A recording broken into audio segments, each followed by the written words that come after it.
11월 1일 수요일 상암동 클래스 시작합니다. 와, 벌써 11월인가요? 와, 네. 늦가을인데 와, 시간 정말 빠르다 이런 생각이 듭니다. 네, 시간 참 빠르죠. 그러니까요. 오늘 수도권과 강원 영서에 비가 내리고 있습니다. 늦은 오후에는 충북 북부에도 비가 올 텐데요. 5에서 30mm 안팎으로 비가 오다가 저녁에는 대부분 그치겠습니다. 네, 기온은 예년 이맘때보다 높아서 큰 추위는 없겠습니다. 낮 기온 보면 서울 23도, 대전, 광주가 24도, 대구는 25도까지 오르겠습니다. 보통 이맘때 한낮에는 서울이 15도 선을 보이는데 날씨만 보면 아직 11월이 아닌 것 같다는 느낌도 들고요. 그런데 주말 지나고 급격하게 쌀쌀해질 거라고 합니다. 자, 오늘도 준비한 게 많습니다. 다양한 국내외 소식들 비롯해서 부동산 경매에 관한 모든 것, 또 연예계 소식까지 알찬 한 시간 상클과 끝까지 함께 하시죠.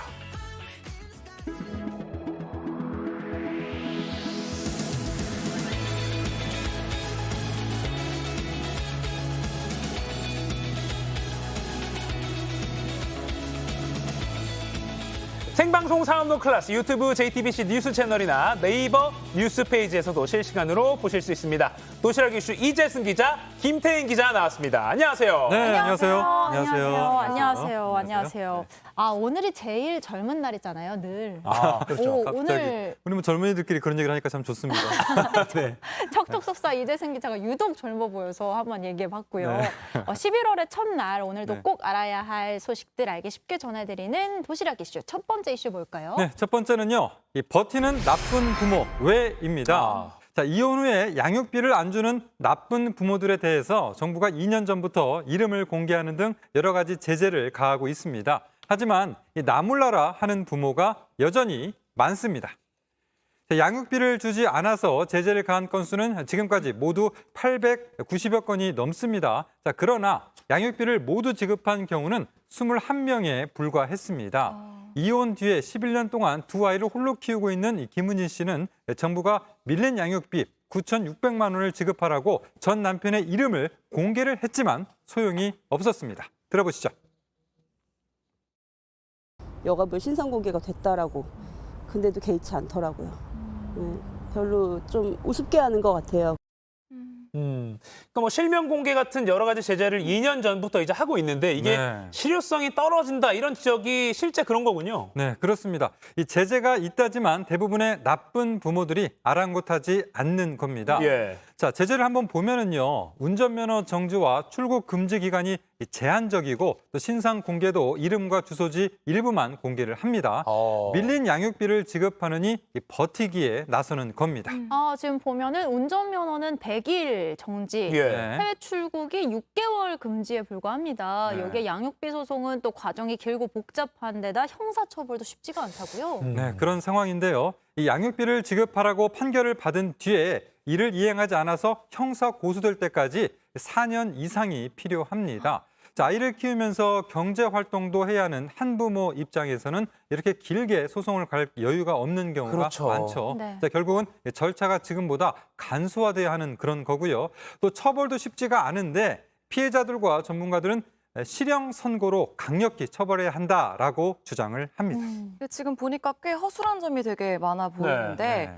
그렇다면 외국의 경우에는 혹시 양육비 분쟁이 어떻게 진행이 되나요? 네, 이 독일이나 이 스웨덴 또 핀란드처럼 이런 국가가 우선 못 받은 양육비를 지급한 다음에 나쁜 부모에게 추징하는 이런 경우가 있습니다. 예. 자, 그런데 우리 국회에서도 이 국가가 먼저 양육비를 지급하고 나쁜 부모에게 구상권을 청구하는 대지급제 법안이 발의가 돼 있거든요.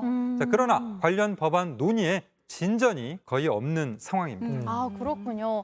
결국에는 나쁜 부모에게 직접 양육비를 받아야 네. 되는 경우가 많다는 건데 이게 제재랑 처벌을 떠나서 자신의 아이들이잖아요. 그렇죠. 그러니까 양육비를 지급하지 않으면 당연히 아이가 경제적으로 어떤 지원을 받지 못하고 빈곤해지고 좀 어렵게 살아갈 수밖에 없는 환경이니까 일종의 아동학대라는 생각도 좀 듭니다. 네. 책임감을 가져야 되겠다는 생각 그리고 또 그런 정부 차원의 지원책이 제대로 좀 논의가 되어야겠다는 생각이 들고요. 예. 다음 이슈도 전해주시죠. 네, 다음은요.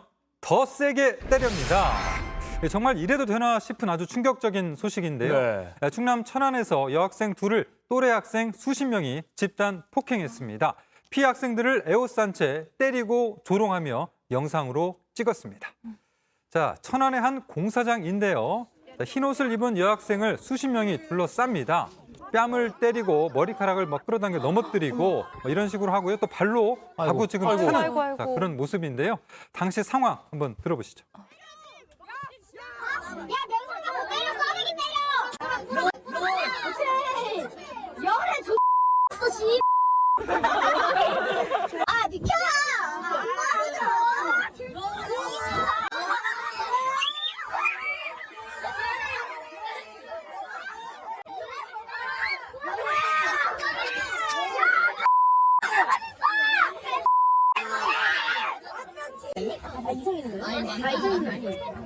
너 놀러 탈래? 야, 앉지 말고 의사가 아니야. 여기가 의사가 아니야. 의사를 지금 저렇게 올라타서 막 이렇게 좀 엉덩이를 누르는 그런 모습도 보이고 그야말로 무자비하게 폭행을 하는 상황이고 스마트폰을 들고 촬영하는 그런 학생들의 장면도 많이 보였습니다. 그러니까 저게 초등학생들과 중학생들이라는 거잖아요. 네, 지금 들어보니까 둘러싸고 있는 청소년들이 피해를 당하고 있는 학생에게 더 때려라, 막 멋있다 이렇게 부추기고 있는 모습도 봤어요. 예. 아니 근데 어떻게 저 상황에서 멋있다 이런 얘기를 할 수 있는지 정말 진짜 어이가 없는데요. 또 더 네. 끔찍한 게 지금 겁먹은 피해 학생들을 둘러싸고는 여러 명이 동시에 지금 휴대전화로 촬영까지 하는 모습이 나오고 있는 네, 거잖아요. 뭐 아주 그 재밌다는 듯이 막 낄낄거리면서 찍고 있는 그런 상황이었고요. 가해 학생들은 뭐 대놓고 라이브 방송까지 했습니다. 죄책감이라고는 전혀 없고 오히려 자랑거리로 여기는 그런 듯한 모습이었습니다. 아, 이리저리 끌고 다니면서 폭행이 계속 이어졌다고 하는데 네. 이 왜 때린 건가요? 네, 그 당시에 그 초중학생 11명이 네. 초등학교 5학년과 중학교 1학년 여학생을 때렸습니다. 피해자들이 자신들 뒷담화를 했다는 게 이유였는데요. 폭행 전 장소를 SNS에 미리 공지를 했고 또 구경하러 수십 명이 또 그 자리에 모였습니다. 폭행 이후 한 피해 학생은 뇌진탕 진단을 아이고, 받았고요. 아이고, 네. 정신적 충격으로 등교는 물론 일상생활조차 불가능한 그런 상태라고 합니다. 그렇겠죠. 둘러싸여 저렇게 집단 폭행을 당하고 웃음거리처럼 여겨졌으니까요. 지금 네. 경찰 수사가 진행 중인데 가해 학생 대부분이 형사처벌을 받지 않는 그 촉법 소년 나이대라고 밝혀졌죠. 네, 그 경찰이 이제 가해 학생 11명을 특정했습니다. 예. 자, 그중에도 더 많을 수도 있지만 현재 11명이 특정이 됐는데 한 명을 빼면 모두 만 14세가 넘지 않은 그 촉법 소년이었습니다. 아, 네. 가해 학생 대부분이 만 14세 미만인 촉법 소년이라 수사가 마무리돼도 검찰이 아닌 소년부로 송치될 전망이고요. 굉장히 좀 안타까운 그런 것이다. 피해자 가족의 좀 억울한 이야기도 들어보시죠. 저는 그 영상을 보면서 어린 아이들이라고 볼 수도 없고 웃고 떠들고 뭐 응원하고 뭐 섹시하다고 하고 막 정말 이거는 촉법이라고 할 수 없을 만큼 진짜 소름 끼칠 정도였거든요. 지금 상황이 되게 심각한데 주민이 신고를 해서 또 경찰이 현장에 출동하긴 했다고 하더라고요. 그런데 또 경찰 대응이 제대로 안 됐다 이런 비판도 나오고 있다고요. 아하. 네, 그 큰 소리와 비명이 나자 경찰 신고도 5차례 있었습니다. 네, 5차례요? 네, 경찰이 5차례 출동을 한 건데요. 하지만 경찰은 4차례는 그냥 돌아갔습니다. 네? 피해 학생 가족은 얼굴을 비롯해서 여러 곳을 맞고 굉장히 흐트러진 옷매무새와 창백한 얼굴을 한 그런 모습이잖아요. 이러한 중1 여학생의 모습을 보고도 이 학생이 뭐 두려움에 떨면서 넘어진 거다라고 이렇게 한마디 하니까 그냥 경찰은 돌아갔다라고 하면서 피해 가족들 경찰의 대응을 비난했습니다.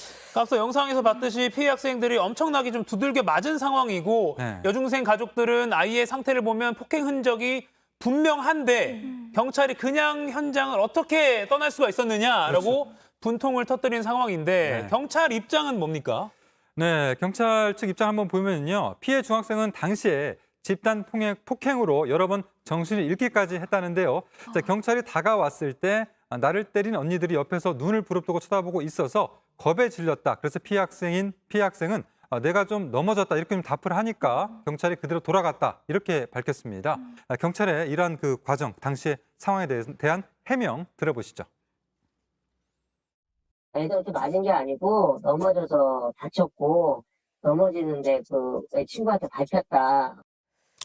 그러니까 지금 저렇게 막 아이들 둘러싸고 있는데 경찰이 와서 피해 학생한테 뭐 맞았어요라고 하면 주변에 다 쳐다보고 있는데 어떻게 언니 오빠들의 시선이 무서운데 이 사람들이 저 때렸어요라고 말하기가 쉽지 않죠, 어린 마음에. 그렇죠. 네. 자, 결국 이 피해 학생이 넘어졌다는 말에 그냥 돌아간 경찰 5번째 출동 만에야 폭행 피해를 파악했습니다. 자, 이런 상황에 대해서 이 누리꾼들은 이 촉법 때문에 아이들이 더 악랄해지고 더 위험해진다 이런 얘기도 좀 했고요. 제발 더 이상 아이들이 아니네요. 악마 같아요. 촉법 폐지 촉구합니다. 이런 식의 글들도 남겼습니다. 네. 지금 이 사건이 충남 천안에서 지난달 21일에 벌어진 일인데 2주 전에도 천안에서 학생끼리 또 비슷한 폭행이 있었다고요. 네, 그 충청신문에 따르면 지난달 7일 저녁에도 천안시 신부동 공터에서 여중생이 그 또래 남학생, 여학생들 20명에게 집단으로 폭행을 당했습니다. 중학교 2학년 여학생을 같은 학교 동급생들이 20여 분간에 걸쳐서 일방적으로 폭행을 했다라고 이제 보도가 나왔는데요. 피해 학생은 머리카락이 뽑히고 또 이마와 얼굴 등 입가가 찢어졌다라고 이렇게 사진도 공개를 했습니다. 네. 더구나 이 폭행 지점은 근처 파출소에서 300m에 불과해서 도보로 5분 거리였다라고 합니다. 자, 앞서 영상 아까 생각을 해보면 그냥 10대 청소년들의 뭐 철없는 짓이라고 그냥 하루 보도하고 말기에는 참 걱정스러운 현상이 그대로 담겨 있는 것 같습니다. 지금 경찰 조사가 진행 중이라서 확정된 사실은 아닙니다만 경찰 추산으로 한 30명의 학생들이 모여들어서 서로 말리기는커녕 스마트폰으로 폭행 장면을 촬영했고요. 네. 라이브 방송까지 했고요. 그렇죠. 더 심하게 때리라고 부추긴 방관자들도 많았습니다. 구경꾼이라고 하기도 어렵습니다. 방관한 겁니다, 이거는. 부추겼습니다. 이걸 생중계까지 하고 촬영본을 또 온라인에 널리 퍼뜨리기까지 했습니다. 그러니까 뭐가 잘못돼도 크게 잘못됐다는 생각을 잘못됐습니다. 지금 시청자 여러분도 하게 되실 것 같은데 그리고 또 아까 충청신문 보도에 따르면 2주 전에도 그 비슷한 장소에서 여중생이 또래 남녀 학생 20명에게 집단으로 폭행당했다.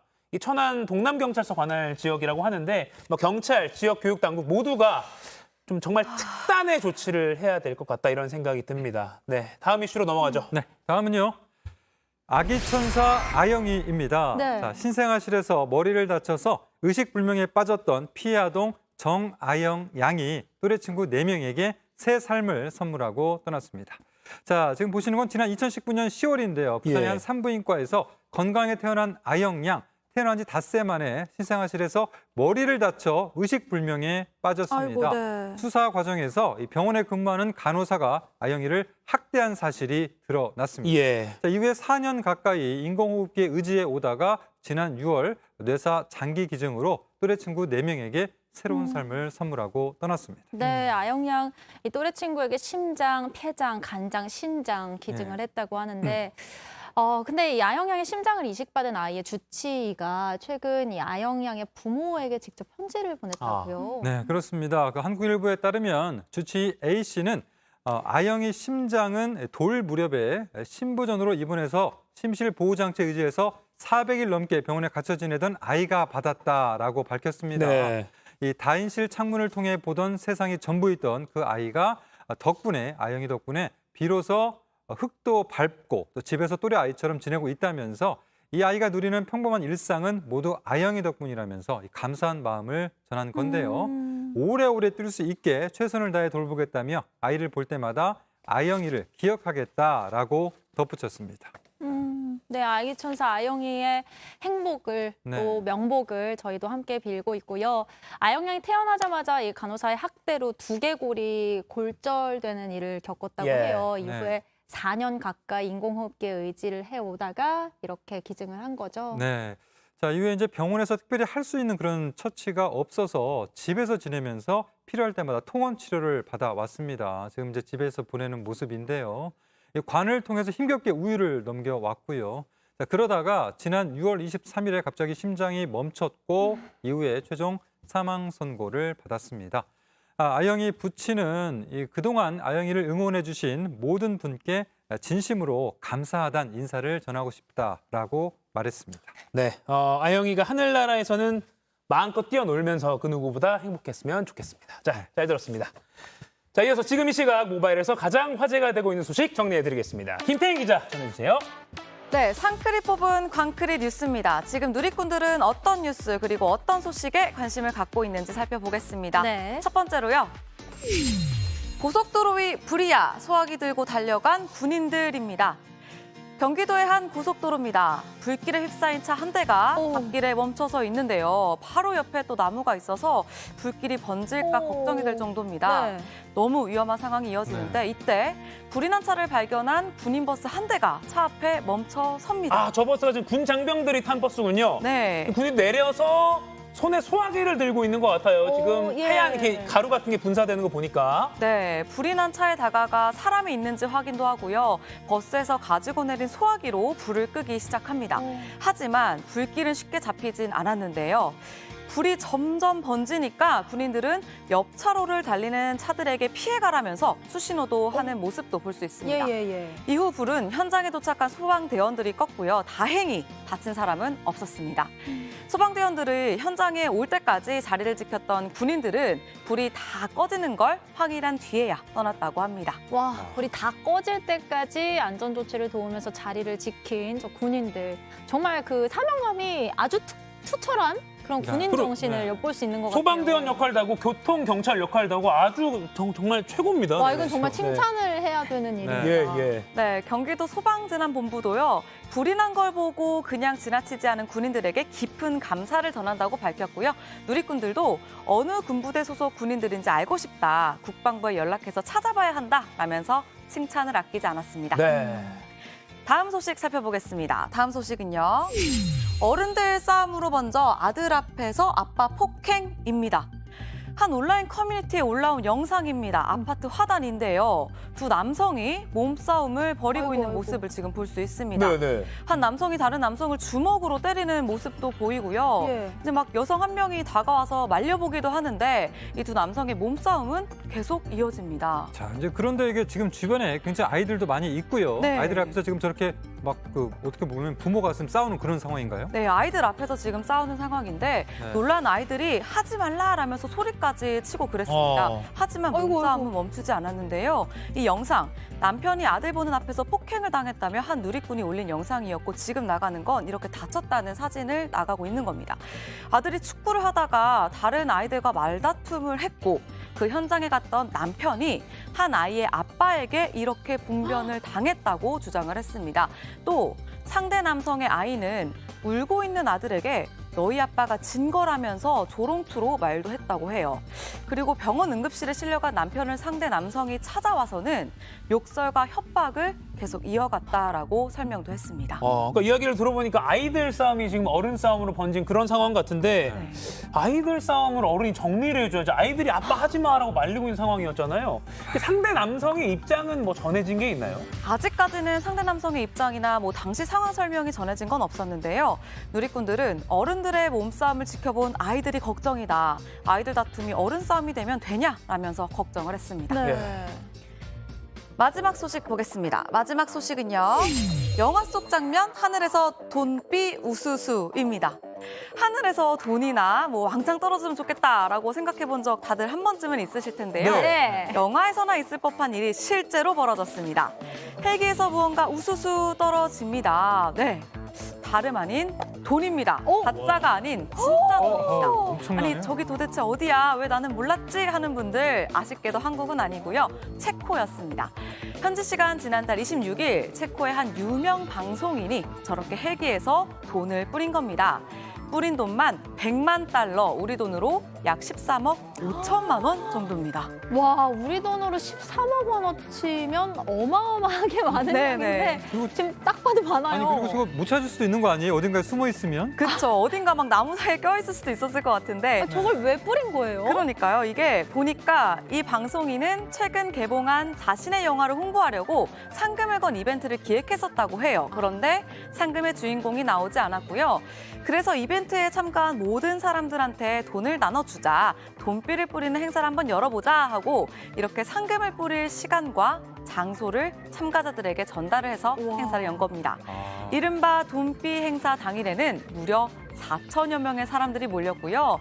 돈은 하늘에서 뿌려진 뒤에 1시간도 채 안 돼서 사람들이 모두 주워갔다고 합니다. 다행히 모두 주워갔군요. 네, 한국에서도 혹시 이런 행사 열린다면 여러분 저한테도 꼭 알려주세요. 공유해주세요. 약속한 겁니다. 네, 오늘 준비한 소식은 여기까지입니다. 광크리 뉴스는 여러분들의 사연과 소식을 기다립니다. 지금 옆으로 나가고 있는 전화번호, 카톡 제보 채널, 그리고 메일 주소로 언제든지 편하게 연락주세요. 지금까지 상크리 뽑은 광크리 뉴스였습니다.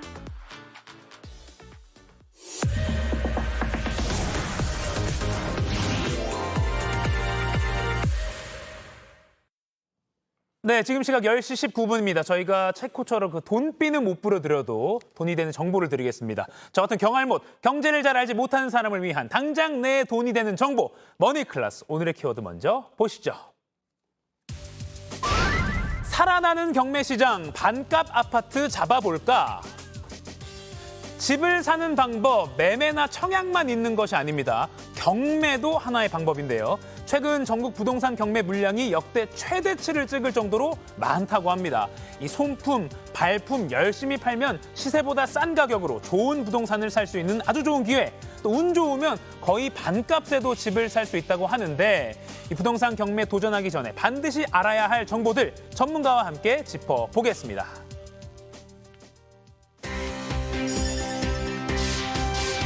김인만 부동산 연구소장과 함께 부동산 완전 정복해 보겠습니다. 안녕하세요. 안녕하세요. 부동연구라고 하려고 그랬습니다. 죄송합니다. 경매로 내 집 마련을 하면 뭐 운 좋으면 반값 이런 얘기 들어보긴 했는데 많이 복잡해서 오늘 정리를 잘 해봐야 될 것 같습니다. 일단 네네. 어떤 장점이 있나요? 일단 우리가 경매라고 하면 어렵다, 복잡하다, 네. 나는 못할 것 맞아요. 같아라는 생각을 남 얘기 가지는데 같아요. 남 얘기 같은데 예. 집을 사는데 급매물과 청약 외에도 굉장히 좋은 경매라는 방법이 있는데 우리가 모르고 안 하면 안 되겠죠. 네네. 그래서 충분히 아는 오늘 그런 시간을 가져보려고 합니다. 먼저 경매가 뭐냐부터 좀 알아봐야 될 것 같아요. 예. 장점도 있고 저렴하게 사는 게 당연히 장점이죠. 시세보다 저렴하게 사는데 왜 시세보다 저렴하게 살 수 있냐를 네. 제가 설명을 드리도록 하겠습니다.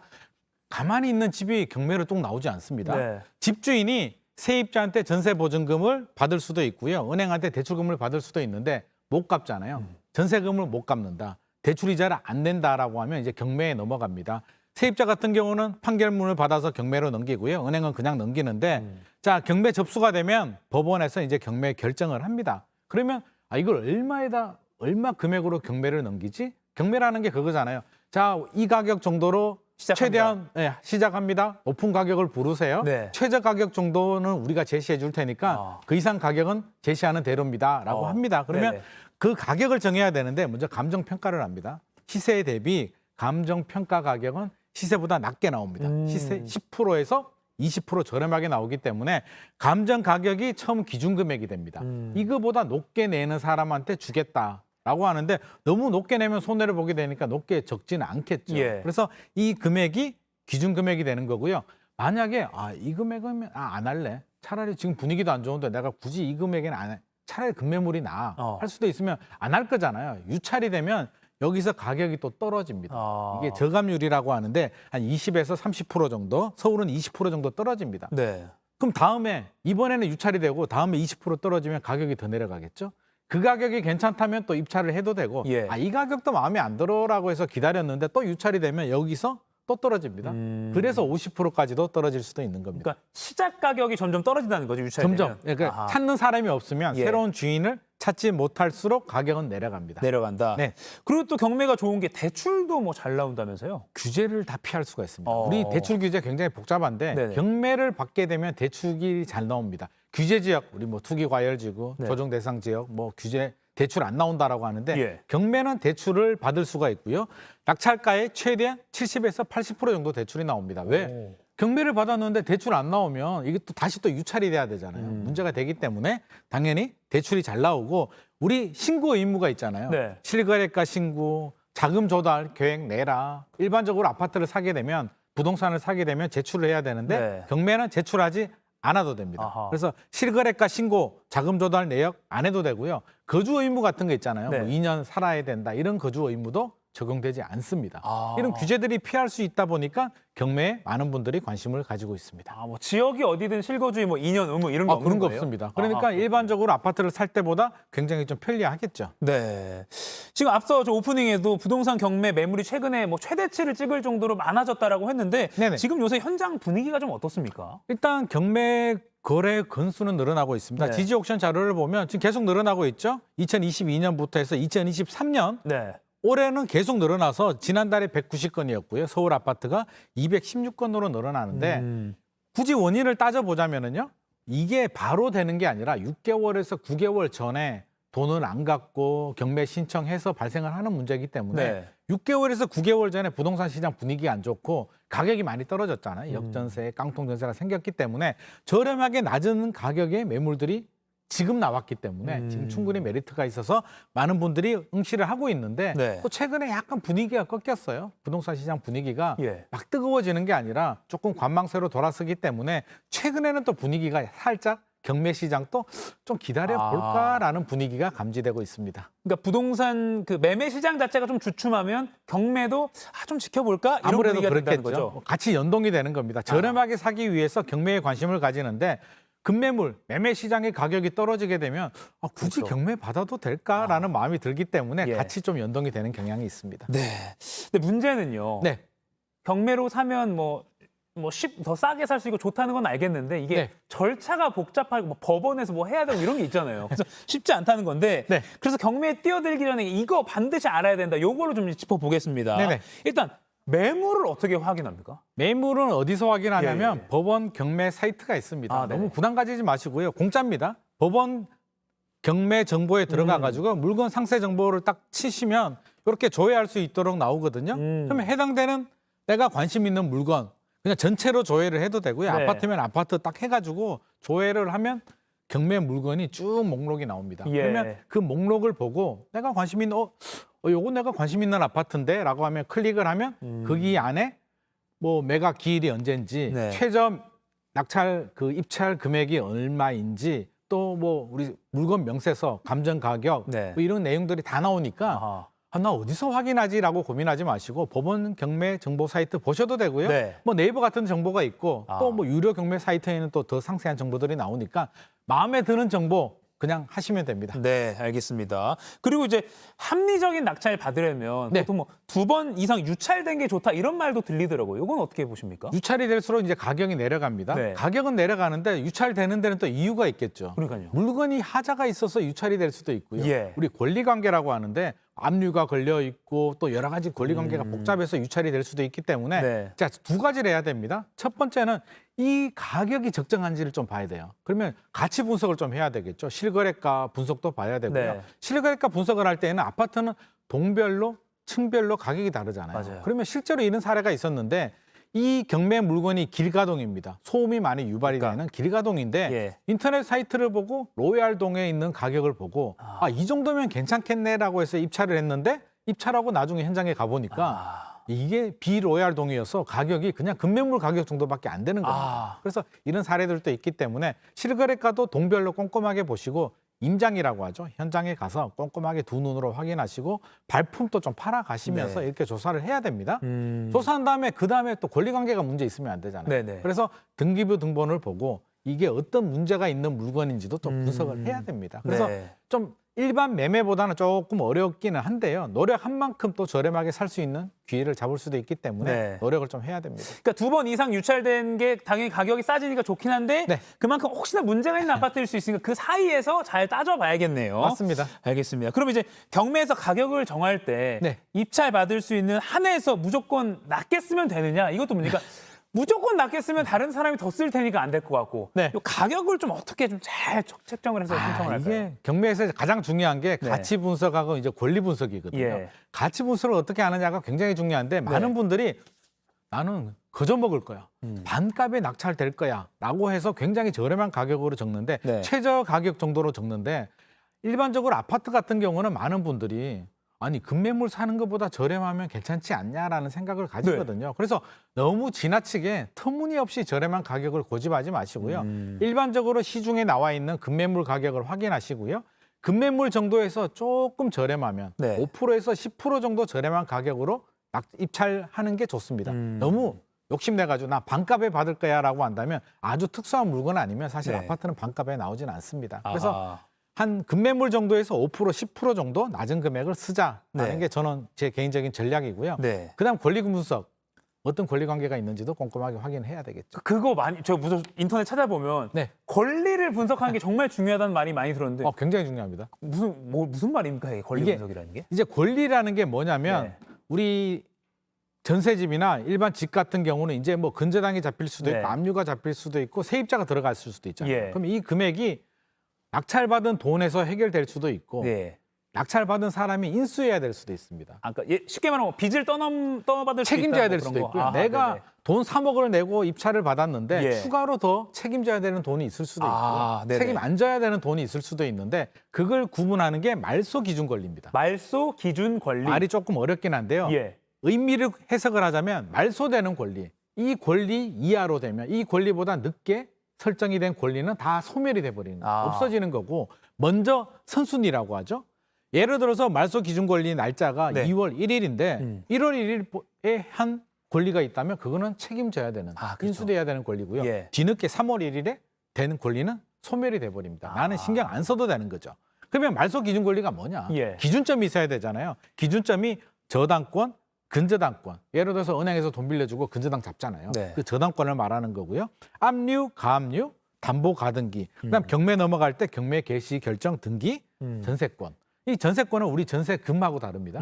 전세금을 등기부등본에 올리는 걸 말하는데 이런 게 제일 먼저 설정돼 있으면 선순위로 설정되어 있으면 그거보다 늦게 된 후순위는 소멸이 돼버리고요. 그거보다 앞선 선순위는 인수를 해야 됩니다. 네, 요거 지금 예시가 나온 것 같은데 예시로 좀 예시를 한번 설명해 보죠. 주세요. 네, 네네네. 그냥 말만 하면 어려우니까 예, 예. 날짜를 한번 보죠.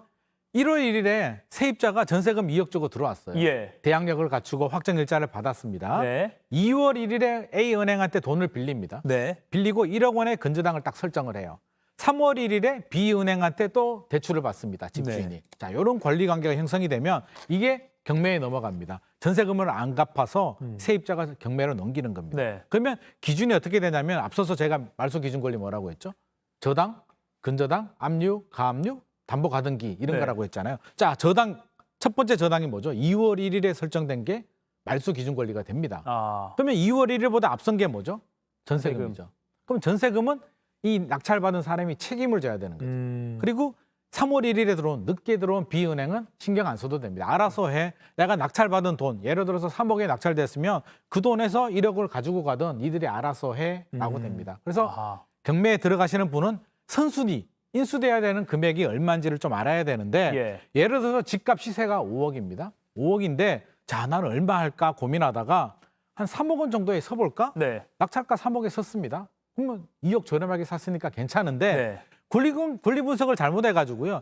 인수돼야 되는 전세금을 체크를 못한 겁니다. 아. 그러면 자 2억 원을 또 책임져야 되죠. 예. 3억 원 저렴하게 2억 원 저렴하게 3억 했지만 원에 했는데 2억 원을 책임져야 되면 얼마입니까? 결국 5억 원에 산 거네요. 5억 원에 샀으니까 도대체 무슨 짓을 한 거지? 차라리 그냥 금매물 사는 게 더 좋지 않아? 이런 결과가 나올 수도 있기 때문에 이런 내가 책임져야 되는 인수되는 권리가 뭔지 없어지는 권리가 뭔지를 따져봐야 되고요. 네. 세입자도 또 전세집 들어갈 때 내가 세입자 입장이라면 내가 후순위로 들어갈지 선순위로 책임지게 집주인이 낙찰자가 책임지게 되는 인수가 되는 권리인지는 세입자도 또 분석을 해봐야 돼요.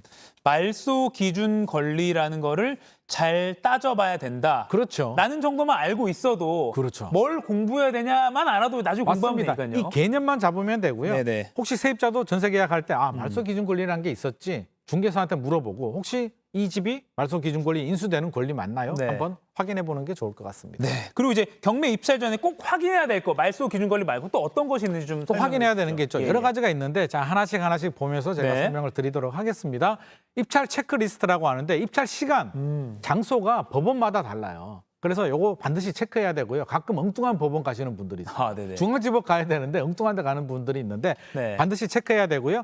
입찰 보증금을 가지고 가야 됩니다. 네. 법원에서 최저 매각가를 딱 정해줍니다. 그러면 네. 10% 이내 돈은 준비를 해야 되고요. 기일 입찰표 잘 작성해야 되는데 동그라미 하나 잘못 치면 큰일 납니다. 아, 1억 원에 낙찰 받아야 되는데 동그라미 하나 더 쳐서 10억 원이 쓰면. 돼버리게 되면 내가 10억 원에 낙찰 받아야 되잖아요. 예. 그럼 어떻게 돼요?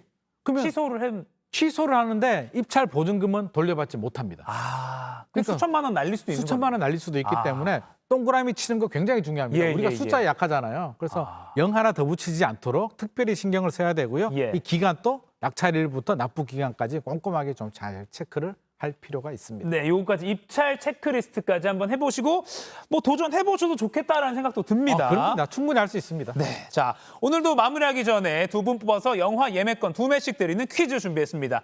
자, 경매 입찰 전에 권리를 잘 따져야 한다고 김인만 소장님이 강조하셨습니다. 이 권리는요, 등기된 여러 권리 중에 기준이 되는 권리를 말합니다. 어떤 부동산이 경매 처분이 되었을 때 그 부동산에 존재하는 권리들이 낙찰자에게 인수될 건지 말소될 건지 이걸 결정하는 기준이 되는 이 권리를 무엇이라고 할까요? 1번 납세자 권리, 2번 소비자 권리, 3번 말소 기준 권리. 자, 지금 상업노클래스 실시간으로 방송되고 있는 JTBC 뉴스 유튜브에 접속하셔서 실시간 댓글창에 정답 올려주시면 됩니다. 지금까지 머니클래스 김인만 부동산 연구소장과 경매 관련해서 이야기 나눠봤습니다. 고맙습니다. 지구촌에서 화제가 된 소식들 알아보는 월드클래스입니다. 한창 열중해서 공연을 보고 있는데 갑자기 불이 꺼지면 관객들이 얼마나 당황스러울까요? 말레이시아에서는 앞으로 이런 일이 얼마든지 일어날 수 있다고 합니다. 정부가 별도의 지침을 마련했기 때문이라는데 무슨 일일까요?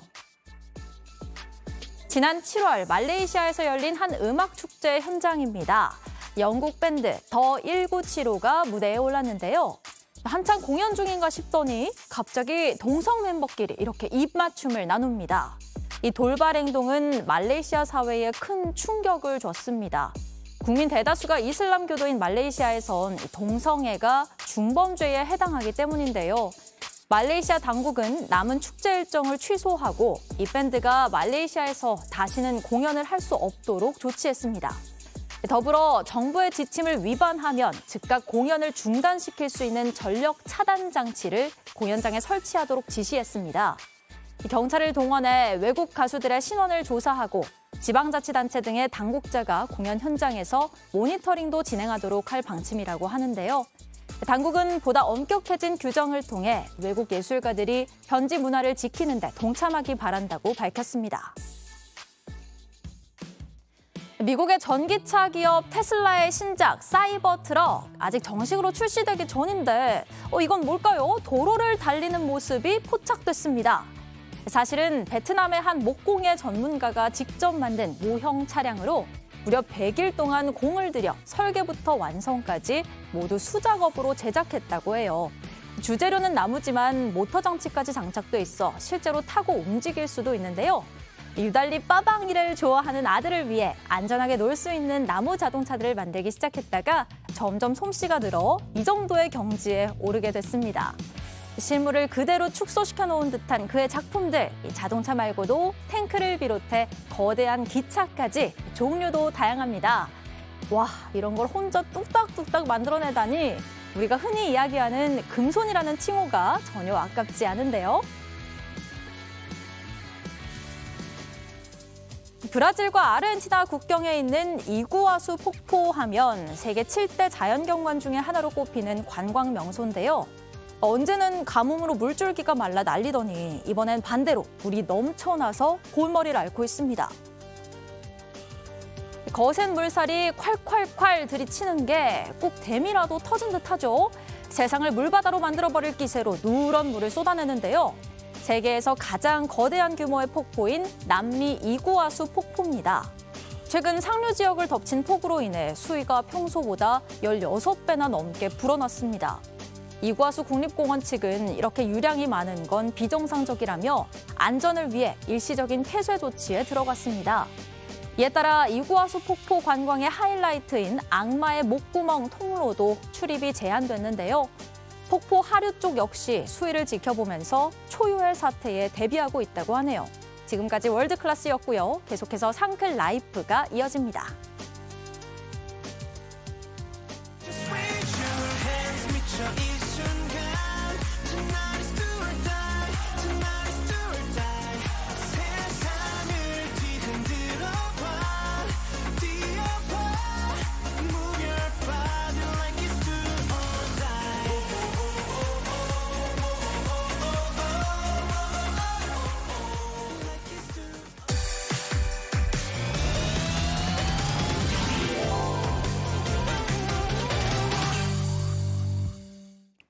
상큼 라이프 시간입니다. 매주 수요일엔 국내 최고의 연예 전문 기자들이 연예계 뜨거운 이슈들 정리해 드립니다. 자, 오늘은 JTBC 엔터뉴스팀의 황소영 기자 만나보겠습니다. 안녕하세요. 네, 안녕하세요. 자, 첫 번째 소식은 준비된 영상 먼저 보겠습니다. 전청조 씨는 전 펜싱 국가대표 남현희 씨와 결혼을 발표하며 유명세를 탔습니다. 하지만 곧바로 사기 의혹이 불거졌습니다. 지금 현재 IT를 해외에서 하고 있기 때문에 매일마다 새벽에 준비팀을 해요. 직원들과. 네, 저 엔비디아 대주주입니다, 여러분. 다른 사건 피해자들의 고소가 이어졌고 결국 경기도 김포에 있는 전 씨 친척집에서 체포됐습니다. 첫 번째 키워드, 전청조는 체포, 남현희는 고소. 네. 전 펜싱 국가대표 남현희 씨와 결혼을 발표했던 전청조 씨 관련 의혹 계속 나오고 있는데 어제 경찰에 체포됐어요. 네, 경찰은 이제 전청조 씨가 경찰 조사에 이제 요청을 했을 때 출석하지 않을 것을 우려해서 이제 체포 영장과 압수 영장 그리고 통신 영장을 신청해서 강제 수사에 착수를 했습니다. 예. 어제 오후 이제 경기도 김포시에 있는 친척집에서 전 씨를 체포했습니다. 검은 모자와 마스크로 얼굴을 가린 채 경찰에 연행되는 모습이었는데요. 취재진의 질문에는 아무런 대답도 하지 않았습니다.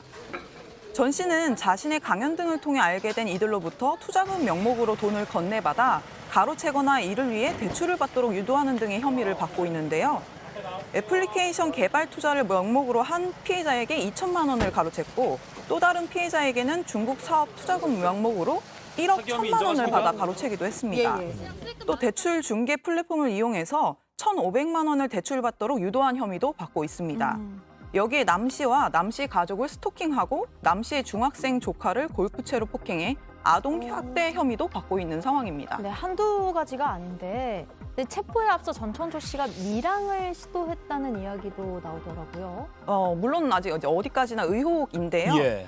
한 언론이 이제 전청조 씨가 자신의 사기 전과 등 과거가 공개되자 이후 한국을 떠나기 위해서 밀항을 계획했다는 내용이었습니다. 네. 과거 교도소 생활에 적응하지 못해서 힘들어했던 전 씨가 이번에는 10년 이상의 징역형을 피할 수 없을 것이라고 예상을 하고 밀항 브로커를 이제 물색하고 지인들에게 한국을 떠날 수 있는 방법을 수소문했다는 건데요. 네. 결국은 자금 문제로 이제 실패를 했다라고 보도를 했습니다. 이 의혹에 대해서는 전 씨는 부인하고 있는 상태입니다. 밀항 시도 의혹에 대해서는 일단 당사자는 부인하고 있다. 그리고 또 한편 남현희 씨는 어제 또 전청조 씨를 사기 혐의로 고소했죠. 네, 남현희 씨는 어제 이제 법률 대리인을 통해서 네. 전청조 씨뿐만이 아니라 전 씨의 이제 어머니, 예. 모친이죠. 그리고 김민석 서울 강서구 의회 의원에 대한 고소 및 고발장을 접수했습니다. 우선 전청조 씨에 대해서는 사기와 사기 미수, 그리고 협박, 스토킹 범죄, 허위 사실 적시에 의한 명예훼손, 주거 침입 등으로 고소를 했고요. 예. 고소장에는 전 씨가 남 씨를 상대로 신분을 속이면서 남 씨의 펜싱 아카데미 운영을 방해했다는 등의 내용이 담겨 있었습니다. 김민석 구 의원은 앞서 이제 남 씨와 전 씨의 사기 공범 의혹을 제기했었는데요. 예. 이에 대해서 남 씨가 무고와 명예훼손 등 혐의로 고소를 했습니다. 김민석 구 의원은 고소를 환영한다라면서 본인도 사실 확인을 위해 고소할 방침이라고 밝혔습니다. 아까 이제 남현희 씨가 모친, 전청조 씨의 모친도 고소를 했다고 했는데 이 모친에 대해서는 스토킹 혐의로 고소를 했죠. 네, 남현희 씨가 그제 이제 이 같은 이제 이 내용에 대해서 이제 수십 통의 전화를 받았고 그리고 메시지로 대화를 하고 싶다라는 연락을 받았다고 해서 경찰에 신고를 했었는데요. 전청조 씨 엄마로부터 그런 연락을 계속 받았다 이건가요? 네, 맞습니다. 그래서 경찰이 휴대전화 가입자 조회 등 통신 수사를 진행을 했는데 그 결과 남 씨에게 연락한 인물이 실제로 전 씨의 모친인 것으로 확인이 됐습니다. 네. 남 씨는 전 씨의 모친에 대해 사기와 사기 미수, 스토킹 범죄 혐의로 이제 고소 고발을 했는데요.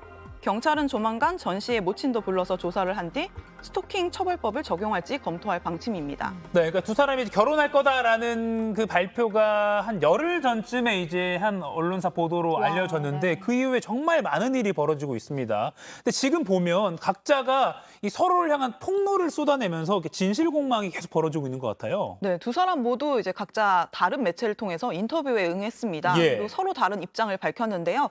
첨예하게 입장이 대립을 하면서 이 싸움이 이제 앞으로 진흙탕이 될 걸로 예고가 됐습니다. 예. 먼저 이제 쟁점별로 좀 살펴보면 남현희 씨는 지난 여성조선 인터뷰 보도 이후에야 재벌 3세가 아니란 걸 알게 됐다면서 자신도 완전히 속은 피해자라는 입장입니다. 네. 예. 반면 전청조 씨는 남현희 씨가 이미 지난 2월 자신이 재벌 3세가 아닌 걸 알았다라고 주장을 했습니다. 재벌 3세로 사칭하기 위해 기자 역할 아르바이트를 고용했다가 남 씨에게 들켜 당시의 사실대로 털어놨다는 내용이었습니다. 네네. 또 가장 논란이었던 게 이제 전청조 씨의 성별에 대한 문제였습니다. 남현희 씨는 전청조 씨가 이미 성전환을 한 상태였다라고 했고요. 예. 전청조 씨는 성전환이 끝난 게 아니라 진행 중이며 이 가슴 절제 수술도 남 씨가 권유해서 했다라고 주장을 했습니다. 네. 또 전 씨는 각종 사기 사실을 인정하면서도 정확한 액수는 밝히지 않았습니다. 남 씨의 대출금을 갚아주고 차와 명품을 사주는 등 돈의 대부분을 남현희 씨에게 썼다라고 거론을 했거든요. 예. 거액의 사기금 행방에 대해서 남현희 씨를 탓하면서 공범의 뉘앙스를 풍기는 모습이었습니다. 공범의 뉘앙스를 풍기고 있다. 그래서 이제 경찰도 전청조 씨의 이 사기 행각에 남현희 씨가 가담했는지 여부도 들여다볼 예정이라는 소식까지 들어와 있습니다. 예. 자, 이 소식은 여기까지 듣고요. 또 다음 주제 영상으로 바로 만나보겠습니다.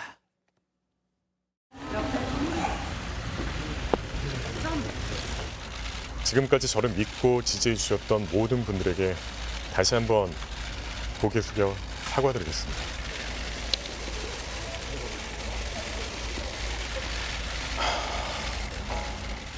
그리고 지금 이 순간 너무 힘든 고통을 감내하고 있는 가족들에게 미안한 마음입니다. 두 번째 키워드입니다. 이선균 재소환. 지드래곤 자진 출석, 속도내는 마약 수사.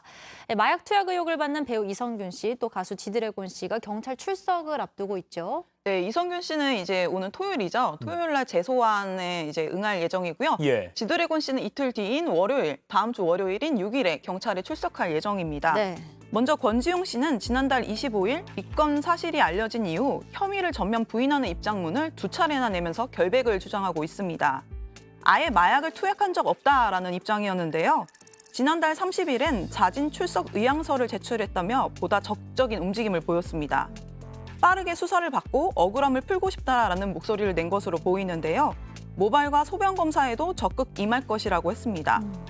이에 따라 6일 경찰에 출석해 간이 시약 검사와 함께 정밀 검사를 통해서 마약 투약 여부를 확인할 계획입니다. 그렇군요. 그리고 배우 이선균 씨는 앞서 영상처럼 이제 경찰에 한번 출석을 했고 이번 주말에 두 번째 조사가 앞두고 있는데 어떤 진술을 할지가 주목되고 있습니다. 네, 지난 주말에 1시간여 만에 이제 조사를 마치고 귀가를 했었는데요. 예. 추후에 다시 부른다고 하니 그때 성실히 답변하겠다라면서 마약 투약 여부에 대해서는 입장을 밝히진 않았습니다. 예.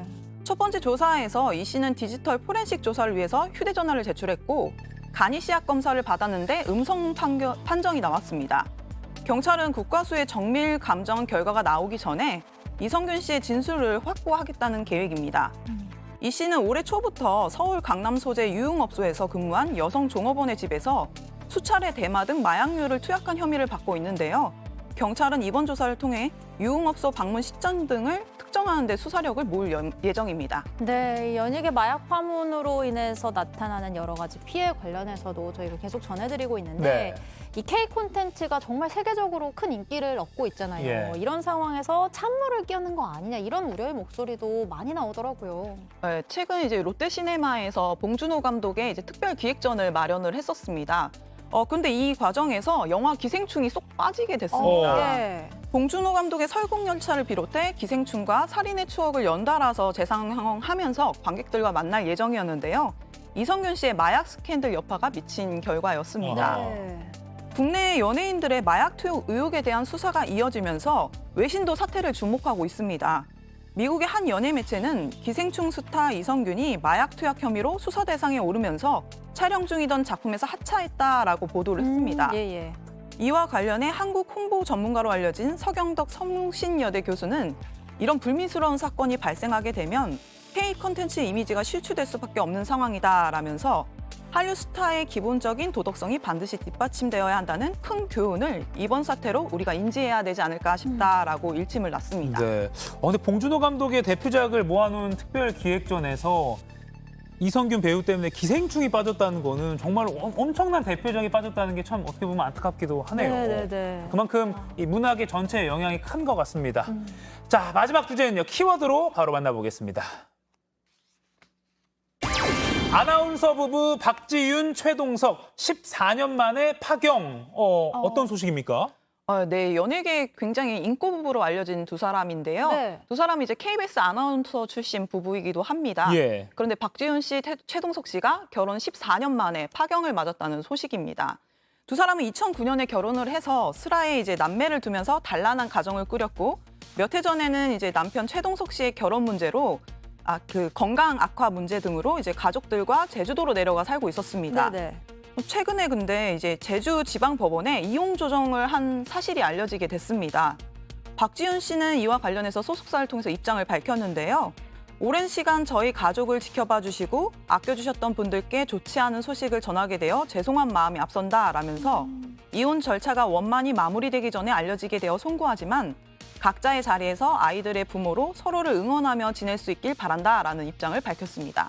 네, 저도 오늘 이 소식을 듣고 상당히 놀랐는데 이렇게 박지윤, 최동석 부부의 이혼 소식이 알려지면서 일각에서는 두 사람의 불화가 이미 예견된 일이었다 이런 반응이 이어지기도 하더라고요. 네, 누리꾼 사이에서는 그간 최동석 씨가 SNS에 의미심장한 글을 여러 차례 올리면서 티를 냈다라는 의견이 쏟아지면서 네. 아주 놀랍지는 않다라는 반응이 나왔습니다.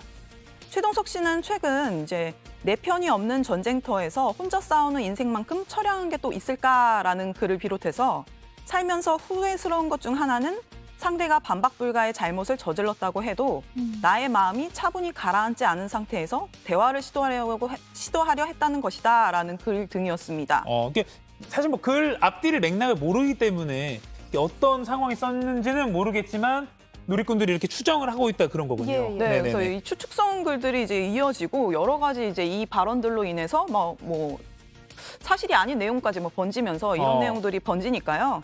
이에 대해서 박지윤 씨는 확인되지 않은 루머와 허위사실 유포에 대해서 강력 대응하겠다라는 입장을 밝혔습니다. 예. 최동석 씨도 이혼이 마치 이제 아내의 규칙인 것처럼 조작되고 왜곡되고 있다면서 이런 억측이 계속된다면 강경 대응에 나서겠다라고 전한 상황입니다. 네, 그렇군요. 생생한 연예계 소식 황소영 기자에게 들어봤습니다. 여기까지 듣겠습니다. 고맙습니다. 네, 감사합니다. 네, 상암동 클라스 오늘 준비한 소식은 여기까지입니다. 11월 1일, 11월 첫날에 보내드린 깜짝 퀴즈 정답은요. 3번 말소 기준 권리였습니다. 부동산 경매할 때 꼼꼼하게 따져봐야 됩니다. 네, 이 말소 기준 권리 오늘 맞추신 분들 중에 당첨되신 두 분 자막으로 나갑니다. 인생은 고기서 고기, 그리고 삶의 지혜님 두 분 축하드리고요. 상클 공식 이메일로 선물 받으실 주소 남겨주시면 저희가 보내드리겠습니다. 예, 근데 저희가 아무 아이디나 다 뽑는 거니까 너무 막 특이하게 일부러 고쳐서 로그인하실 필요 없습니다. 네, 저희는 내일 아침 10시에 찾아뵙겠습니다. 고맙습니다. 그렇게 편한 숨을 쉬듯이